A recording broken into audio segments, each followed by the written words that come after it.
नमस्कार, इटिभी नेपालमा तपाईलाई स्वागत छ। कृपया हाम्रो यस च्यानललाई सब्स्क्राइब गरी सँगै आउने घण्टीलाई थिचिदिनुहोला। सरकारले चीन र भारतसँग सिमाना जोडिएका थप 63 स्थानमा सशस्त्र प्रहरी बल एपीएफ को बोर्डर अब्जर्भर पोस्ट बीओपी राख्ने भएको छ। भारतीय सीमा क्षेत्रमा 59 वटा र चिनिया सीमामा 4 वटा बीओपी स्थापना गर्न गृह मन्त्रालयले सशस्त्र प्रहरीलाई स्वीकृति दिएको हो। अहिले भारततर्फ नेपाली सीमा सुरक्षा गर्न सशस्त्र प्रहरी निरीक्षक इन्सपेक्टरको नेतृत्वमा 35 जना रहने गरी 107 वटा बीओपी छन्। चीनसँग सीमा जोडिएका नाकामा सशस्त्रको स्थायी बीओपी छैन। सिन्धुपाल्चोकको तातोपानी, रसुवाको रसुवागढी केरुङ र मुस्ताङको कोराला नाका सुरक्षामा जिल्ला स्थित सशस्त्र प्रहरी खटिँदै आएको छ। अब चीनतर्फ दार्चुलाको तिङ्कर भन्ज्याङ, लिपुलेक र कालापानी, हुम्लाको हिल्सा, मुस्ताङको लोमनथाङ र सङ्खुवा सभाको किमाथाङका नाकामा बीओपी राखिनेछ। नेपाली भूभाग, कालापानी, लिम्पियाधारा, लिपुलेकलाई समेटेर भारतले विवादित राजनीतिक नक्सा सार्वजनिक गरेपछि गृह मन्त्रालयले उत्तर र दक्षिणतर्फ अतिक्रमित र मानव आवत जावत गर्न मिल्ने नाकामा थप बीओपी स्थापना गर्न लागेको हो। गृहमन्त्री रामबहादुर थापाले सोमबार प्रतिनिधि सभाको राज्य व्यवस्था तथा सुशासन समिति बैठकमै सीमा सुरक्षाका लागि सशस्त्रको थप फौज तैनात गर्न लागि औपचारिक जानकारी गराएका छन्। भारतले नेपालसँग सीमा जोडिएका क्षेत्रमा सीमा सुरक्षा बल एसएसबीलाई 2 देखि 3 किलोमिटर दूरीमा तैनात गरेको छ। नेपालतर्फ भने सशस्त्र प्रहरीको एक बीओपीबाट अर्को बीओपीको दूरी 18 देखि 20 किलोमिटरमा छ। नेपालको भारतसँग करिब 1880 र चीनसँग 1414 किलोमिटर सीमा छ। गृह मन्त्रालय स्रोतका अनुसार थप बीओपी स्थापना गर्न गण, गुल्म बाहिनी तथा हेडक्वार्टरको जनशक्ति कटौती गर्न लागि छ। गृह मन्त्रालयका प्रवक्ता केदारनाथ शर्माले सिमानामा सशस्त्रको थप फौज तैनात हुने गरी गृह कार्य अघि बढाइएको बताए। सीमा सुरक्षाका लागि बीओपी थप्ने गरी सशस्त्र प्रहरीबाट आएको प्रस्तावमा आन्तरिक छलफल बढेको छ।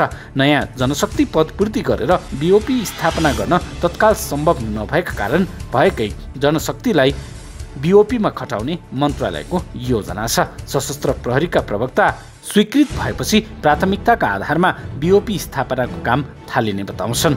मानिस आवत जावत गर्न मिल्ने उत्तर र दक्षिणतर्फ सीमा सुरक्षार्थ थप बीओपी स्थापना हुने प्रस्ताव गृह मन्त्रालयमा गइसकेको छ। अहिले सशस्त्र प्रहरीको कुल दरबन्दी 37,117 रहेकोमा मुख्यालय सहित 8 वटा बाहिनी, 5 स्थायी र 6 प्रस्ताव गरी 11 शिक्षालय, 36 गण, 56 गुल्म र 107 बीओपी तैनात छन्। सीमा सुरक्षा, राजस्व, औद्योगिक र भन्सार लगायतमा करिब 17,000 फौज तैनात छन्। त्यसमध्ये सीमा सुरक्षाका लागि 107 बीओपीमा 3,745 जनशक्तिको दरबन्दी छ। पूर्व गृह सचिव खेमराज रेग्मीले चीन र भारतसँग सीमा जोडिएका क्षेत्रमा सशस्त्र प्रहरीको ब्याकफोर्स अन्तर्गत नेपाली सेनालाई जिम्मेवारी दिनुपर्ने बताए। सीमा विवाद टुङ्गाएर आवश्यकता र औचित्यका आधारमा सशस्त्र र ब्याकअप फोर्समा सेना तैनात गराइनुपर्छ। सशस्त्र प्रहरी गठन आदेशका मस्यौदाकार समेत रहेका पूर्व सचिव रेग्मीले भने देशको सीमा सुरक्षा सेनाको महत्त्वपूर्ण र प्रमुख दायित्व हो। सीमा मिचिँदा सेनाले ब्यारेकभित्र बस्न सुहाउँदैन।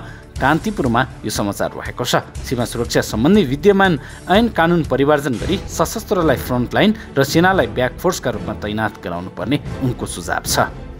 गृहमन्त्री रामबहादुर थापा बादलले सरकारले सीमा सुरक्षा विस्तार गर्ने तयारी गरेको जानकारी दिएका छन्। सरकारले दार्चुलामा सीमा सुरक्षा विस्तारको तयारी गरेको हो। संसदको राज्य व्यवस्था समितिको बैठकमा उपस्थित भएका गृहमन्त्री थापाले उक्त जानकारी दिएका हुन्। गृहमन्त्री थापाका अनुसार सचिव स्तरमा रहेको समितिबाट यो समस्या समाधान गर्ने तयारी भएको छ। त्यस्तै इपिजीबाट पनि समाधानको प्रयास भइरहेको मन्त्री थापाले जनाए। यता भूमि व्यवस्था मन्त्री अर्यालले सचिव स्तरमा छलफल गरेर टुङ्गो लगाउन भारतले प्रस्ताव गरेको जानकारी दिइन्। समितिको आजको बैठकमा गृहमन्त्री थापासँगै भूमि व्यवस्था तथा सहकारी मन्त्री पद्मा अर्याल, नेकपा अध्यक्ष पुष्पकमल दाहाल प्रचण्ड लगायत उपस्थित थिए। यसैबीच भारतले सार्वजनिक गरेको राजनैतिक नक्साबारे जङ्गी अड्डामा गहन छलफल भएको छ। नेपाली भूभागलाई भारतको नक्सामा पारेको विषयमा विभिन्न दल, नागरिक समाज, भौतिक वर्ग र सर्वसाधारण बीच छलफल बढेपछि नेपाली सेनाले चासो देखाएको हो। प्रधान सेनापति पूर्णचन्द्र थापाले नेपाली भूभागको रक्षामा सुरक्षाकर्मी चुक्न नहुने भन्दै अन्य 3 सुरक्षा निकायका प्रमुखसँग छलफल चलाएका हुन्। नेपाली भूभागमा रहेको भारतीय सुरक्षाकर्मीलाई फिर्ता पठाउने र अन्य सीमा पनि सुरक्षित गर्न कूटनीतिक एवं रणनीतिक तयारीमा पनि सेना अग्रसर भएको छ। लिम्पियाधुरा, कालापानी र लिपुलेक क्षेत्रमा 6 दशकदेखि भारतीय सुरक्षाकर्मीको उपस्थिति रहेकोमा कसरी फिर्ता पठाउने भन्ने विषयमा जङ्गी अड्डामा सुरक्षा प्रमुखहरूबीच बहस भएको सैन्य स्रोतले जनाएको छ। प्रधान सेनापति थापा सुरक्षा निकायका प्रमुखसँग पछिल्लो सुरक्षा अवस्था र सहकार्यबारे छलफल राखेर भए पनि भारतीय सीमा अतिक्रमणबारे बहस भएको एक सुरक्षा अधिकारीले बताए। प्रधान सेनापति थापा उपनिर्वाचन र सार्क मुलुक सम्मिलित खेलकुद सागको सुरक्षा लगायत विषयमा छलफल गर्न जङ्गी अड्डामा बोलाएका थिए।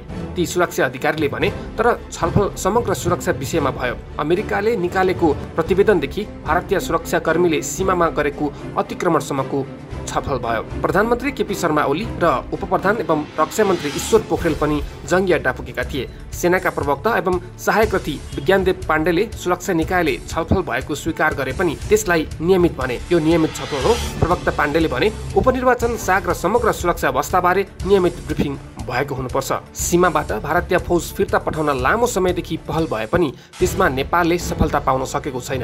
यही विषयमा नेपाली सुरक्षा निकायले आफ्नो रणनीति के बनाउने भन्दै छलफल अघि बढाएको हो।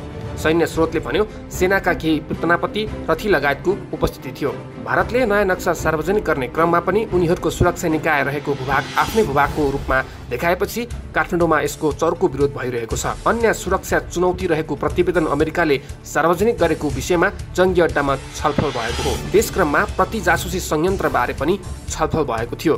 प्रधानमन्त्रीको प्रत्यक्ष निगरानीमा रहने संयन्त्रबारे त्यहाँ बहस भएको थियो। प्रधानमन्त्रीलाई पछि गरिएको ब्रिफिङमा पनि त्यो विषय परेको एक अधिकारीले बताए। प्रधानमन्त्री केपी शर्मा ओलीले आफ्नो सरकारी निवास बालुवाटारमा आयोजना गरेको सर्वपक्षीय बैठकमा सहभागी पूर्व प्रधानमन्त्री र परराष्ट्र मन्त्रीले सीमा समस्या समाधानका लागि कूटनीतिक प्रयास नै महत्त्वपूर्ण विकल्प भएको बताउनु भएको छ।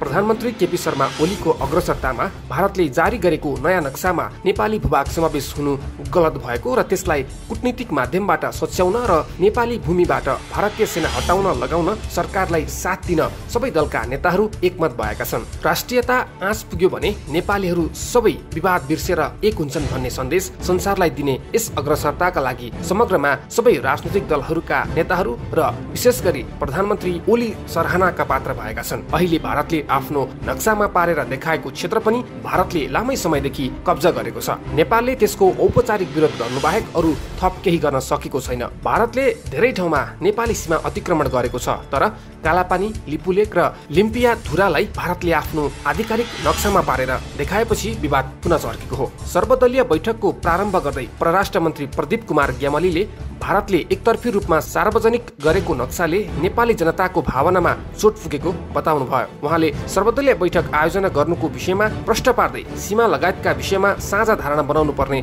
आवश्यकता औल्याउनु भयो। सर्वदलीय बैठकमा उपस्थित सबै राजनीतिक दलले भारतीय सीमा अतिक्रमण बारे प्रधानमन्त्री केपी शर्मा ओलीलाई कूटनीतिक पहल गर्न म्यान्डेट मात्रै दिएनन्, त्यसभन्दा बढी भारतीय अतिक्रमण विरुद्ध दलहरूबीच एकमत प्रकट भयो। संघीय संसदमा प्रतिनिधित्व गर्ने सबै राजनीतिक दल, पूर्व प्रधानमन्त्री, परराष्ट्र मन्त्री, विषय विज्ञहरू सहभागी सर्वपक्षीय बैठकलाई सम्बोधन गर्दै प्रधानमन्त्री केपी शर्मा ओलीले सीमा समस्या समाधानका लागि बलियो सरकार र राष्ट्रिय सहमति कायम भएको बताउनु भयो। राष्ट्रिय सहमति र एकताको यो बलियो आधारमा सरकारले भारत सरकारसँग प्रभावकारी कूटनीतिक वार्ता अगाडि बढाउने प्रधानमन्त्री ओलीको भनाइ उद्धृत गर्दै परराष्ट्र मन्त्री प्रदीप कुमार ग्यावालीले जानकारी दिनुभयो। कालापानी क्षेत्र लगायतका विषयमा सरकारले अघि बढाउने कदममा जिम्मेवार सबै पक्षबाट बलियो साथ र भरोसा पाएको भनी प्रधानमन्त्री ओलीले त्यसप्रति धन्यवाद व्यक्त गर्नुभएको छ। मुलुकमा बलियो सरकार रहेको र यो राष्ट्रिय एकतालाई आधार बनाएर भारतसँग तत्काल वार्ता अगाडि बढाइने उहाँको भनाइ थियो। भारतसँग मित्रता सुदृढ गर्ने आफूहरूको चाहना रहेको भन्दै उहाँले कूटनीतिक माध्यमबाट यो समस्या समाधान गर्न सकिन्छ भन्ने कुरामा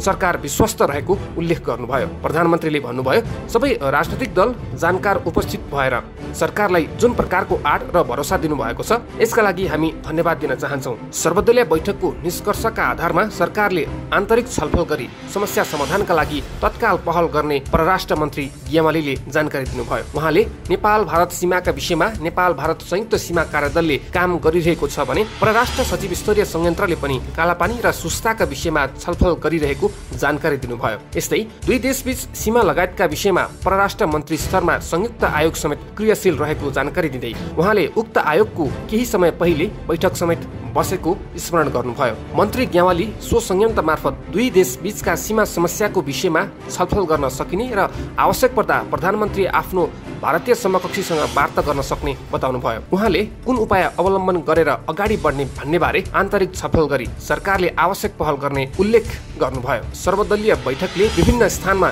नेपाली जनता राष्ट्रिय हितको पक्षमा उभिएकामा त्यसलाई ठूलो ऊर्जाको रूपमा लिँदै सबैलाई संयम हुन आग्रह समेत गर्नुभएको छ। केही दिन पहिले भारतले सार्वजनिक गरेको नक्सामा नेपालको भूभाग आफ्नो भूभागमा समेटेपछि उत्पन्न परिस्थितिबारे सर्वदलीय सहमति खोज्ने उद्देश्यले प्रधानमन्त्री ओलीले आफ्नै सरकारी निवास बालुवाटारमा सर्वदलीय बैठकको आयोजना गर्नुभएको हो।